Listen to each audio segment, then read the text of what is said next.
अस्सलाम वालेकुम। आपका अपना नुमान अख्तर क्राउन मार्केटिंग के प्लेटफॉर्म से आपके सामने एक दफ़ा फिर हाजिर है।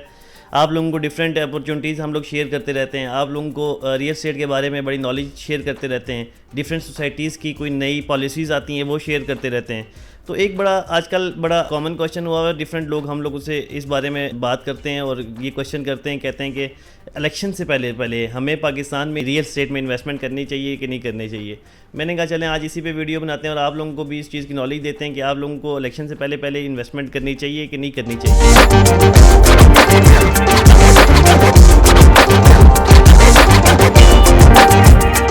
बेसिकली आप देखें इस टाइम पाकिस्तान की कंडीशन देखें तो पाकिस्तान इस टाइम अनस्टेबल मार्केट में चल रहा है। क्यों स्टेबल नहीं है पाकिस्तान? क्योंकि इलेक्शन नहीं हुए हुए, एक निगरान गवर्नमेंट है। और इस टाइम हमेशा इलेक्शन से पहले ये होता है कि जो 2-4 महीने 5 महीने होते हैं, जब तक गवर्नमेंट नहीं आती पाकिस्तान की मार्केट अनस्टेबल हो जाती है और उसमें प्राइसेस बड़ी डाउन हो जाती हैं।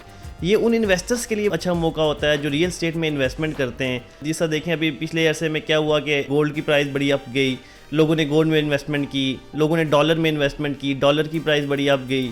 लेकिन अब जिस तरह आपके सामने डॉलर की प्राइस रुक गई है, गोल्ड की प्राइस रुक गई है, हर चीज़ की प्राइस रुक गई है।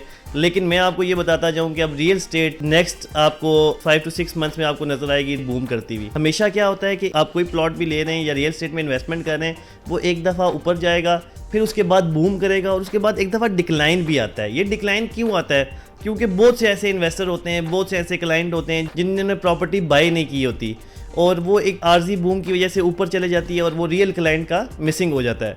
तो अब ये उस क्लाइंट के लिए फ़ायदा है जो पहले अपनी इन्वेस्टमेंट करना चाहते थे लेकिन नहीं कर सके। जैसे मैं एग्जांपल दूं, एक बंदा उसका दिल कर रहा था मैं बैरियर टाउन में इन्वेस्टमेंट करूं, लेकिन वो नहीं कर सकता था क्योंकि प्राइसेस बहुत आप चले गई थी। एक बंदा उसका दिल करता था मैं डीएचए में प्लॉट लूं, डीएचए में घर बनाऊं, लेकिन वो नहीं इन्वेस्ट कर सकता था, क्यों? प्राइसेस बहुत अप चले गई थी। तो ये उनके लिए ऑप्शन निकल आई है। और उस बंदे के लिए जो रियल एस्टेट से पैसा कमाने वाला है, इन्वेस्टर है जिसको कह सकते हैं, जो इन्वेस्टमेंट करता है और बाद में रियल एस्टेट में से अच्छी अर्निंग करता है, उसके लिए भी ये अच्छा मौका है कि वो अपनी इन्वेस्टमेंट कर सकता है, इन्वेस्टमेंट भी कर सकता है और इससे फ्यूचर में अच्छा प्रॉफिट भी जनरेट करेगा। जैसे मैं एग्जांपल दूं कि डीएचए में आपका 5 मरले का प्लॉट 60-60 लाख रुपए का था, अब वही प्लॉट 60 लाख वाला आपको 40-45 लाख रुपए में मिल जाता है। देखें ये उसके लिए अपॉर्चुनिटी निकल आई है, उसके लिए पैसे कमाने का मौका निकल आया है, या उसके लिए घर बनाने का मौका निकल आया है कि वो घर भी बना सकता है।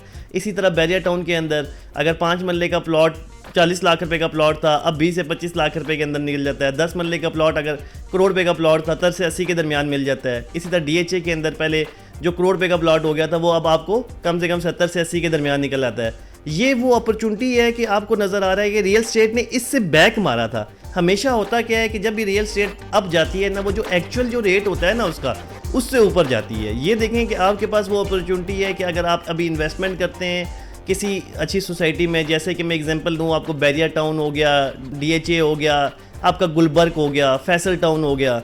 अब ये वो सोसाइटी हैं कि जिन्होंने पीक पकड़ा था फिर नीचे आई, क्यों? मुल्की हालात की वजह से। इन्वेस्टर डर गया था, क्लाइंट डर गया था, उन्होंने इन्वेस्टमेंट रोक दी थी, जिसकी वजह से रेट नीचे आ गया, अनस्टेबल मार्केट हो गई, रेट नीचे आ गया। इलेक्शन के बाद फिर मार्केट स्टेबल हो जानी है, लोगों को पता लग जाना है कि हम कौन से रुझान में जाके बैठ रहे हैं, किस तरह जाके क्या होना है हमारे साथ। अब लोगों को काफ़ी तरह के टैक्स भी नीचे आएंगे, ये भी होगा वो भी होगा, इस तरह की बड़ी अपॉर्चुनिटीज़ लोग सोच रहे थे कि हम, काफ़ी लोग तो यहाँ से पाकिस्तान से इन्वेस्टमेंट क्लोज करके कोई दुबई में जा रहा है, कोई इधर जा रहा है, कोई उधर जा रहा है। लेकिन मैं आपको बताऊं कि जिस तरह हम लोगों ने पहले रियल एस्टेट में बहुत पैसे कमाए थे, मेरे डीलर से भी गुजारिश है कि अभी सब्र रखें। इंशाल्लाह ताला हमारी मार्केट 2024 के मिड में बहुत अच्छी मार्केट होने लगी है। इसी तरह एक अच्छा बूम आने लगा है। तो उन इन्वेस्टर से भी है कि अगर आप लोग इन्वेस्टमेंट करना चाहते थे पहले और नहीं कर सके, अभी आपके पास वो गोल्डन अपॉर्चुनिटी है कि इस टाइम आप इन्वेस्टमेंट करें अच्छी सोसाइटी में। जिस तरह मैंने आपको नेम कर दिए हैं अच्छी सोसाइटियों के, और ये पोजीशन वाले प्लॉट, पोजीशन भी है, नॉन पोजीशन भी है। आपकी मर्ज़ी है कि आप पोजीशन वाले प्लॉट में जाते हैं या आपकी मर्ज़ी है नॉन पोजीशन वाले प्लॉट पे जाते हैं। पोजीशन वाला प्लॉट एक्सपेंसिव है थोड़ा सा, नॉन पोजीशन एक्सपेंसिव नहीं है, लेकिन आपको पता है कि बैरियर डीएचए तो कभी आपके साथ फ्रॉड करता नहीं है। गुलबर्ग में भी इस तरह की काफ़ी ऑप्शंस हैं, फैसल टाउन में भी बड़ी ऑप्शंस हैं। मैं एक और मज़े की बात बताऊँ कि ये वो टाइम है कि हमारे ओवरसीज़ क्लाइंट को इस चीज़ से बड़ा है कि ओवरसीज़ क्लाइंट इस टाइम बड़ी इन्वेस्टमेंट कर रहा है। उनको भी इस चीज़ का अंदाज़ा हो गया है कि अब डॉलर ने या किसी और करेंसी ने ऊपर नहीं जाना, अब उसने करना है तो डिक्लाइन ही करना है।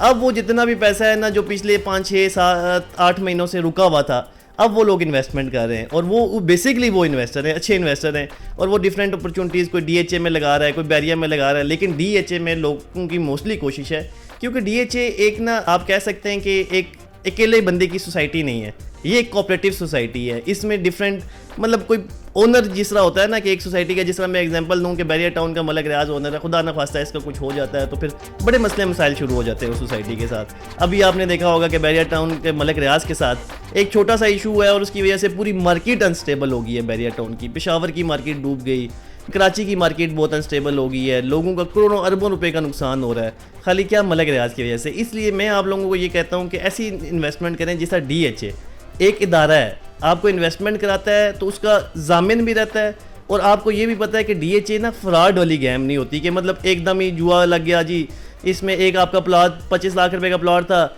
4 महीनों के बाद वो 50 लाख रुपए का हो गया। नहीं, ऐसे नहीं होता ये। इसमें DHA में ऐसे चलती है मार्केट कि आपका 25 लाख रुपए का प्लॉट था, महीने के बाद देखेंगे 5 लाख रुपए प्लस हुआ होगा।